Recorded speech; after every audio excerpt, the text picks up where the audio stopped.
The auction hall smelled like sweat, old metal, and smoke. Voices echoed off the steel walls. Traders shouted bids. Spotlights swung from above, shining down on cages made of wire and rust. Each cage held someone or something for sale. Some were dangerous beasts, others were broken machines. But the last row, the one near the trash chute, was where the damaged ones waited. She stood there, small, thin, shackled at the wrists and ankles. Her long silver hair was tangled like wire. One of her ears was torn. Her eyes were strange, violet, half-glowing, and filled with a tired silence. She looked down, not at anyone, not at anything, just down at the metal floor. She didn't flinch when someone threw a rotten fruit at the cage. "She's broken," a voice laughed. "Hood. Want that junk?" said another trader. The auctioneer, a greasy alien with 6 eyes and a voice like broken glass, raised his stick. "Next item, Lat 47. Bioclass hybrid. Age unknown. Function companion type, condition defective." He sneered. "Opening bid, 10 credits. Silence. A few whispers. Someone coughed. Then laughter broke out. 10. I wouldn't give 10 crumbs. She doesn't even move. It's probably mute. Or stupid." The auctioneer slammed his stick. "Fine. 5 credits. Come on, 5 credits. Anyone?" More laughter. People were already walking away, and then a new voice spoke, calm, clear, human. "I'll take her." The whole floor went silent again. He stepped forward from the back. Not tall, not loud, not flashy. Just a man in a black coat, dust-covered boots, and eyes that didn't blink. He looked straight at the cage, not at the crowd, not at the auctioneer, just her. The auctioneer squinted. "You serious, off-worlder?" The man reached into his coat and tossed 5 credit chips onto the stand. "I said, I'll take her." "Why?" someone shouted. "She's trash. She'll die in a week. She's cursed, human, cursed." The man ignored them. He walked past the cages, past the laughing traders, and stopped in front of hers. The girl didn't look up, not even when he knelt. "What's your name?" he asked. She said nothing. His voice softened. "Do you understand me?" Her eyes flickered. "Just once." Then she nodded. Dash barely. He looked at the lock. Old tech. Easy to break. He pulled a small tool from his pocket, twisted the bolt, and the door creaked open. She still didn't move. "You're free now," he said. That's when she finally looked. Up. 1. I was bloodshot. The other still glowed. Wow. She looked at him like he was a ghost, like she didn't believe he was real. Slowly, carefully, she stepped out of the cage. Her legs shook. Her breath was shallow. People watched in silence. She stumbled and he caught her. She froze in his arms. "Don't worry," he said. "I won't hurt you." The crowd didn't understand. Why would a human pay 5 credits for a broken slave? A hybrid no one wanted. A companion who didn't even speak. Traders whispered rumors. Was he mad? Was he a collector of broken things? The man didn't care. He wrapped his coat around her thin shoulders. "Come on, let's get out of this place." As they walked past the other cages, some of the captives reached out, whispering for help. The man looked at them, but his grip on the girl tightened. He couldn't save everyone, not yet. Outside the auction house, the air was cold and thick. With dust, the sky was orange. Twin suns glowed behind the smog. She pulled the coat tighter around her. He led her to a small hover bike parked beside a rusted water tank. "It's not far," he said. "You'll rest, eat, get clean." Still no answer, but she climbed on behind him. They rode through empty streets, past broken signs and metal skeletons of old ships. He didn't speak. Neither did she. But she held on to him lightly at first, then tighter as the wind cut through her skin. When they reached the edge of the city, he stopped at a small shack with solar panels and a broken antenna. Not much, but safe. He helped her down. She nearly fell again. Inside, the shack was quiet. A warm lamp glowed in the corner. A blanket lay folded on the cot. A pot steamed on the stove. He brought her a bowl of soup. She didn't take it. Poison? He asked, softly. She nodded, ashamed. He took a spoonful and ate it. See, not poison, just soup. Her hands trembled as she reached out.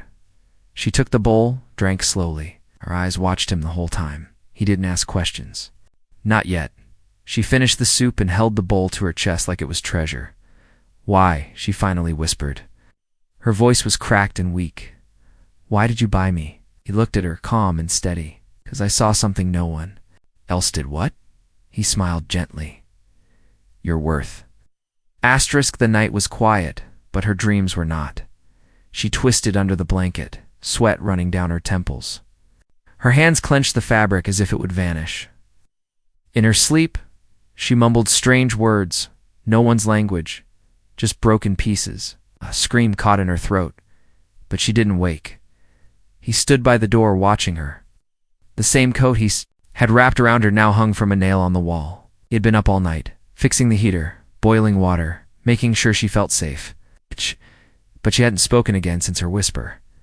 Why did you buy me? She didn't even know her own name. When the sun rose, dim behind a thick yellow sky, she sat up with a gasp. Her body tensed like a trapped animal. Then she saw the man, and her eyes calmed. She didn't smile, just stared. I didn't touch you, he said softly. You slept the whole time. She nodded once, unsure if she should thank him or run. He handed her a cup of warm water. Drink slow. Then he sat on the floor across from her, resting his back on the wall.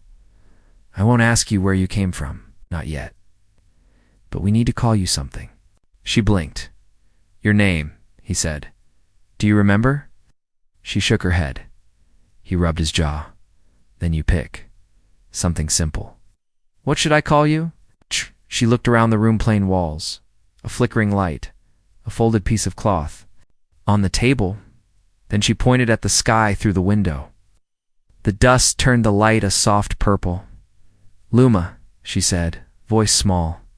Luma, he repeated. All right, Luma, it is. It wasn't much. But for her, it was everything. A name. Meant she existed. Later that day, he took out a small scanner and waved it near her arm. The screen beeped. Tracking chips still active, he muttered.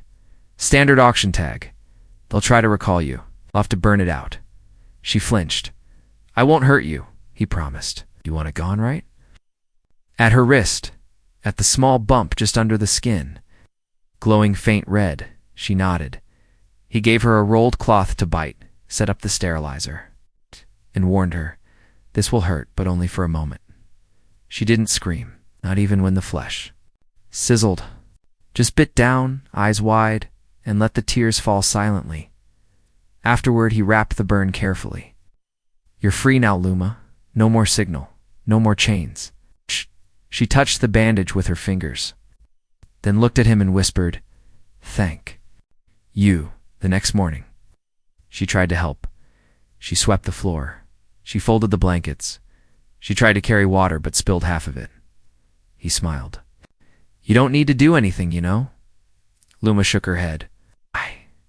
I want to. That evening, as he checked the solar battery, she sat near the door, legs crossed. Her fingers moved slowly, drawing lines in the dirt. Shapes, circles, strange patterns. He glanced at them. What are those? She didn't answer, but her hands kept moving. He watched her carefully. She was different now, still quiet, still scared. But something was waking inside her. Something the auction house had tried to bury. That night, she spoke again. Why did you really take me? He paused. She looked at him, waiting. I've seen too many like you, he said. Thrown away, called broken. I am broken, she whispered. No, he said, firm. You were hurt. That's not the same. Her lips trembled. Don't know what they did to me? No, he said. But I know what I see now. You're still here, still breathing. Okay, that means you survived. That means you're strong. Turned away, tears in her eyes. The days passed. She began to speak more. She told him she had memories flashes. A cold room. Wires screaming in the dark. A woman's face. Then gone. She didn't know if she was made in a lab or born naturally. She didn't know if she was part machine or just genetically shaped. But she remembered pain and silence. And a voice that once said, "She's not right, I think I was made to please," she said one night, sitting by the heater, like a toy. "But I didn't work right." "You're not a toy," he said. She looked at him. "Then what am I?" He stared at her, this fragile girl with violet eyes and a name that wasn't hers.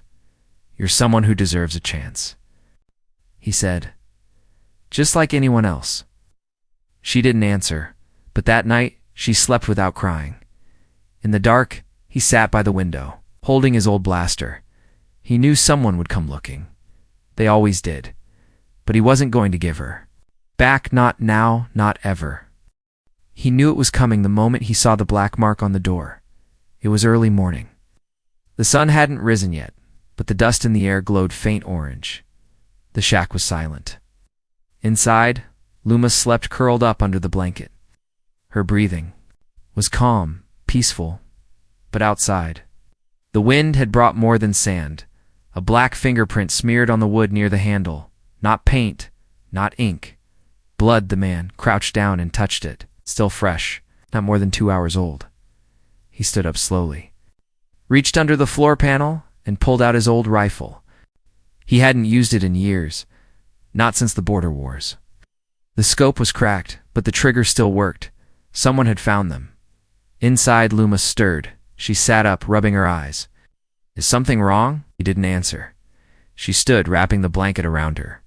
"You're holding a gun." He looked at her, serious. "Stay inside. Don't open the door. No matter what."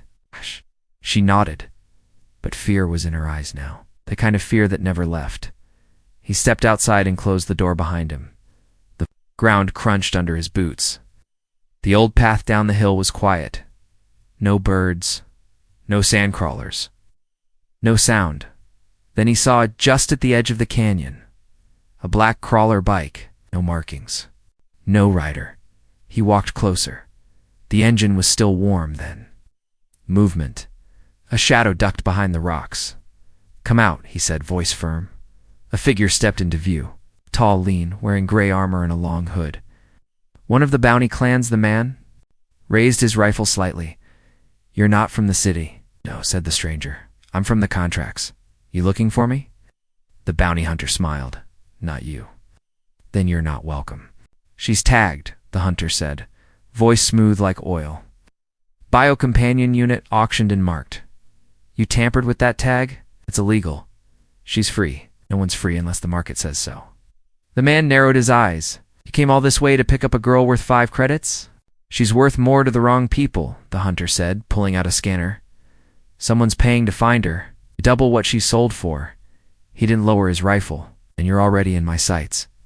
You'd shoot over it." "Broken girl." "She's not broken." The bounty hunter took one step closer. "You really think you can protect her?" "I don't think," the man said. "I do." A silent moment. Then the hunter moved fast, drawing a blaster from his side, but the man was faster. One shot. Clean. The hunter dropped with a thud. The man walked over, checked for signs of life. Dead. He searched the body. ID tag, credits, a data pad. On the screen, a contract name, LUMA, recover or terminate, terminate. The man muttered.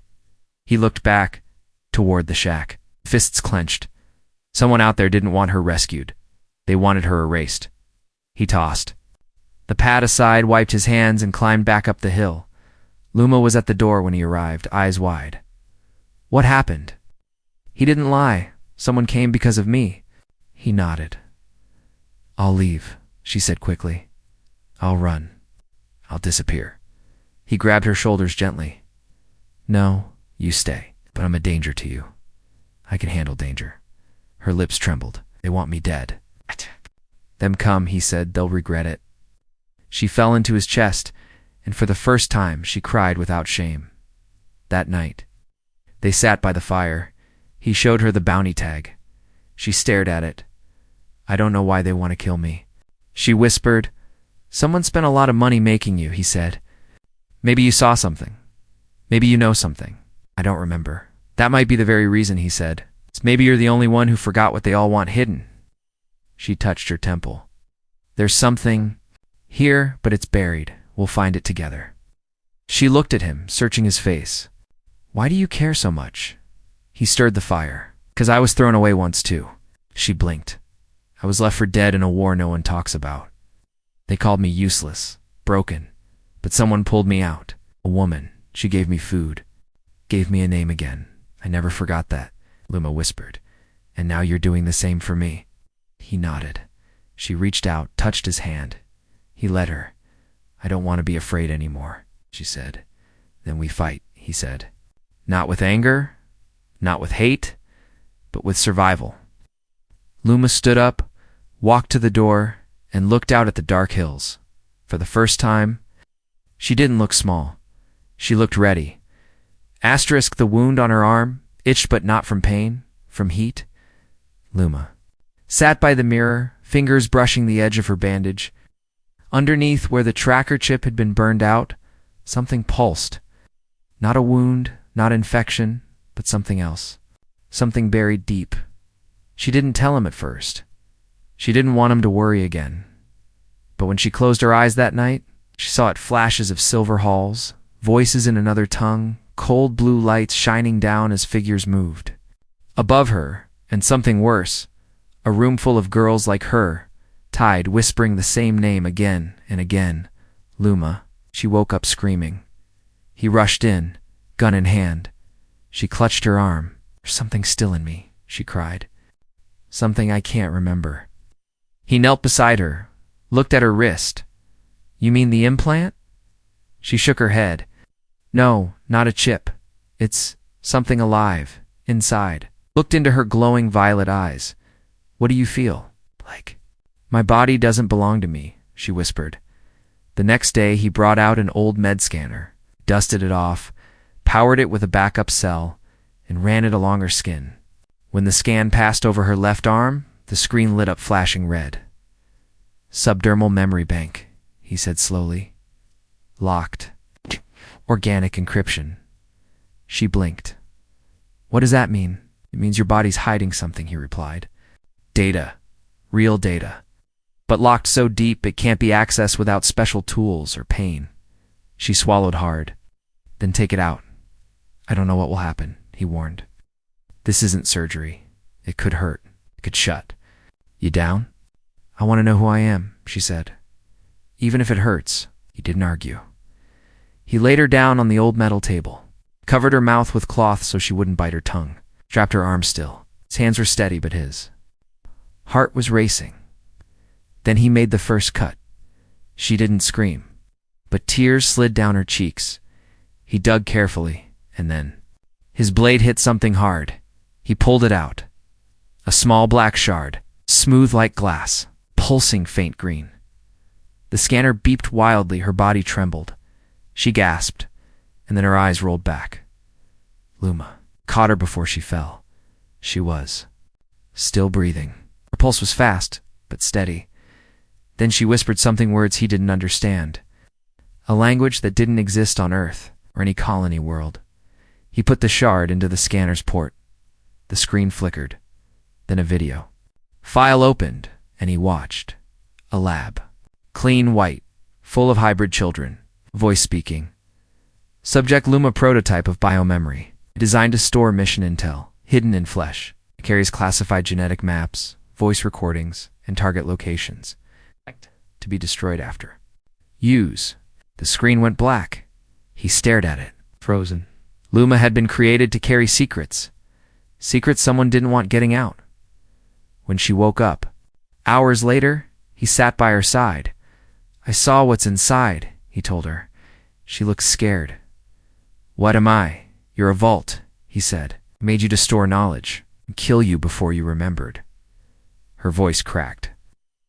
I was never a person. He shook his head. No, they failed to erase you. That means you're more than they planned. You're human. She closed her eyes, fighting tears. Will they come again? Yes, he said. And next time, they won't send a scout? They'll send a team. She stood up, weak but steady. Then I won't run. You'll fight. I'll survive, she whispered. With you, he nodded. Always.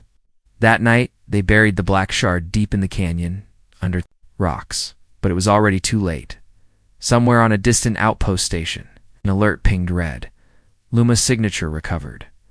Termination squad en route. Back in the shack, Luma stood outside under the moonless sky. The wind was cold, but she didn't shiver. The name they gave her was not her own, but now she was going to make it hers. They came at midnight, no warning, no sound. Just shadows moving through the dust, wearing cloaks that shifted like smoke, helmets with red lights for eyes. Not bounty hunters this time. These were cleaners. No negotiations, no mercy. Their job was to erase mistakes. And Luma was the biggest mistake their creators ever made. Inside the shack, the man sat sharpening a blade. Luma stirred by the fire, holding a piece of cloth in her lap. She was trying to sew. Her hand shook. Not because of the needle, but because of the silence outside. It wasn't right. Then came the knock. Not loud, not urgent, just slow. Steady like a drum beat before a storm. The man rose without a word. He motioned for Luma to stay back. She didn't argue. He opened the door. A single figure stood in the dark, tall, armored, red eyes glowing under a hood. Is she inside? The voice asked. Male, cold, mechanical. She doesn't belong to you. The man replied. She doesn't belong to anyone, said the figure. She's not real. She bled. She cried. She lived. That's real enough. The cleaner stepped forward. You've been warned. Move aside. The man tightened his grip on the blade. Behind him, Luma stood. I'm not hiding, she said, her voice calm. The cleaner turned his head. You used to be obedient. I used to be afraid, she answered. But I remember now. Another shadow moved behind the first. Then another 3, 5, 7, total. The man's eyes scanned their positions. He whispered, Get behind me. But Luma stepped forward instead. She raised her armand. The scar where the shard was cut out began to glow faint blue. The cleaners paused. You weren't supposed to activate. One of them muttered. Luma's voice was steady. I saw what you made me do. I saw the things I carried. You're a container, said the leader, not a person. You were never meant to survive the upload. But I did, she said. Now I carry your crimes. The man whispered. To her, don't talk to them. But Luma didn't stop. What are you afraid of? That I'll tell the truth? That someone will believe me? A sudden pulse of energy burst from her chest. Blue sparks raced up her neck. Her skin shimmered. She fell to her knees. The man rushed to catch her. Her body trembled. She's triggering the archive, said one of the cleaners. Stop her. They raised their weapons. But the man was faster. He tossed a flash grenade from his coat, something old from the war, still deadly. The blast turned the world white, then dashed chaos. Blades clashed. Gunfire cracked through the night. Smoke filled the shack. The man fought like a ghost, silent, precise. One by one, he cut through the attackers. But there were too many. A shot hit his shoulder. He grunted, dropped to one knee. Luma opened her eyes and screamed. The floor beneath her cracked. The glow in her body spread. Not fire, not light, but data. Living data, alive inside her blood. Symbols swirled in the air. Codes from the lab, images, faces, blueprints, warnings. The cleaners froze. Stop her, the leader shouted. But Luma was already rising. She stood, barefoot, her hair lifting in the strange light, her violet eyes burning. You used me, she said, her voice now two-toned. One soft, one metallic. You killed the others? I remember now. They were failed copies, said one cleaner. They were my sisters, Luma answered. And then she moved. She didn't strike with fists or weapons. She touched the closest. Soldier and his armor melted. He fell back screaming. The glow eating through him like ice fire. Another raised a weapon. Luma held up her hand, and the weapon twisted into rust. The rest ran. all except one, the leader. He stared at her unmoved. "You can't run forever." "I won't," she said. "I'm coming for you." She reached into his chest with glowing fingers and, when she pulled her hand back, something inside him stopped. He dropped to the floor. Luma collapsed beside him, gasping for breath. The man crawled to her, blood running down his arm. "Luma," he whispered. "Look at me." Her glow faded. She looked up. "You're not just a memory," he said. "You're a person." "I don't feel human," she whispered. "You feel pain. That makes you human enough." She closed her eyes and leaned against him. "I didn't want to hurt anyone," she said. "But they made me." He wrapped his good arm around her. "We'll fix this," he said. "We'll make sure no one ever makes another like you." Far above, a satellite blinked to life. A signal had been sent, and someone, somewhere was watching her. Asterisk, the flames in the sky weren't natural. They were messages, at least. That's what Luma said when she stood on the cliff and pointed upward. Dozens of burning lights streaked across the sky, silent and fast. From a distance, they looked like falling stars. But they weren't falling. They were coming. Ships, not large fleets. Not armies. Just fast hunters. Tracking her glow there. "Not here to take me," she whispered. "They're here to erase everything I remember." The man stood beside her, arm wrapped in bandages, pain still sharp in his shoulder. "Then we don't let them." Luma turned to him. "There's a place. It's not far. It's where I was. Made where it all started. You remember it?" She nodded. "I don't know how, but I see it in my dreams now. White tower in the sand, buried under metal, cold halls. I think the full archive is still there." He frowned. "Want to go back to the lab? If I don't, others will die." "I remember something terrible.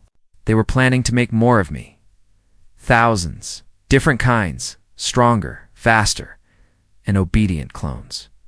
"No," she said. "Living weapons, but not soldiers.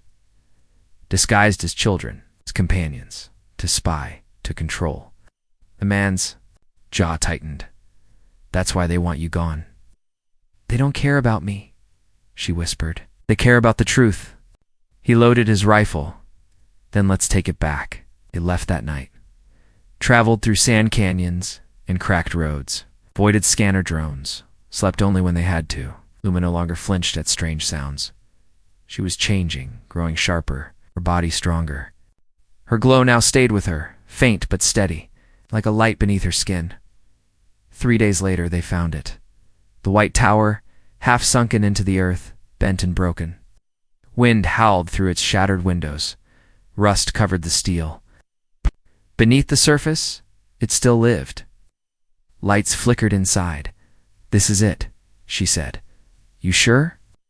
"I know it like I know my own hands," she whispered, "because it's where they built me." They entered. The elevator didn't work. So they climbed down a narrow shaft. The air was cold. The deeper they went, the more the place felt wrong. He tightened his grip on his weapon. She touched the walls, and doors opened for her. They reached a chamber. Glass tubes lined the walls. All empty. But Luma walked to one that wasn't broken. Inside, floating in a soft green light, was another girl, just like her. Same eyes, same silver hair, same scar on the arm. Luma's voice cracked. "That's me." "No," the man said. "That's a copy." The screen beside the tube lit up subject. Luma prototype 09 status. Dormant. Memory locked. Genetic match. 98.7% Luma stumbled back. He made another, maybe more. What'd she walk to? The next tube. Another girl. Sleeping, then another. And another. He grabbed her arm. "We can't wake them. They're alive. You're not free," he said. "Not yet." She turned, eyes full of fire. "Then we free them." Suddenly the chamber shook. An alarm screamed. They triggered a failsafe. Shouted. Gas hissed from the walls. Doors slammed shut. Then came the voice cold. "Female. Robotic. Unauthorized Luma activity detected. Initiating purge." She looked at the man. I have to link into the mainframe, she said. It's the only way to stop it. You don't know what it'll do to you. I don't care, she said. If I die doing this, they all live. He grabbed her face, forced her to look at him. Then I'm going with you. She placed her hand on the wall. Her body lit up with blue code. The walls responded. Symbols flashed. Lights surged. Pain hit her like lightning. Her knees buckled. But she didn't stop. The system fought her. Tried to overwrite her thoughts. Tried to burn out her heart. But she pushed harder. She screamed. And then everything went quiet. Lights flickered. Alarms shut off. The gas stopped. Then one by one the other girls inside the tubes began to breathe. Their eyes opened. All glowing violet, Luma fell into his arms. Weak but alive. You did it, he said. I'm not the only Luma, she whispered. No, he said. But you were the first to be free. From a shadowed control room above, another figure watched the feed. She wore a lab coat. Her face was older now, but her eyes were the same as Luma's. She smiled coldly. Begin extraction, she ordered. We found the seed. They called her the seed. Not because she was small, but because she was the beginning. The woman in the control room, Dr. Vera, watched the footage of Luma freeing the others. She did not panic. She did not shout. She simply smiled. She was the only one we couldn't overwrite, Vera said. But now we have the rest. Unspoiled. Fresh. Back inside the lab chamber, Luma stood weakly among the other girls. They looked at her, confused, afraid, and hollow, just as she once was. The man leaned beside her, holding her steady. His voice was rough from the gas. They're alive, but they don't know how to be. I'll teach them, Luma whispered. Then the doors opened again. Two figures entered. Not soldiers, not bounty hunters. The first was a tall male hybrid, with black armor and golden eyes. The second was Vera herself, still wearing her white coat, still walking like she owned everything. Well done, she said softly. You've proven what we always believed. Luma is not a mistake. She is perfect. Luma's hand clenched. Vera raised her hands calmly. You hate me, I understand, but I made you. I gave you life, and now I offer you a choice. The man stepped forward. You offer nothing. You take. But Luma stopped him. What choice? She asked. Vera looked at the other girls.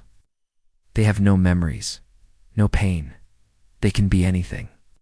But they need a leader, someone to shape them, someone. Like you, I won't help you. Then they'll die, Vera said simply. You've seen it.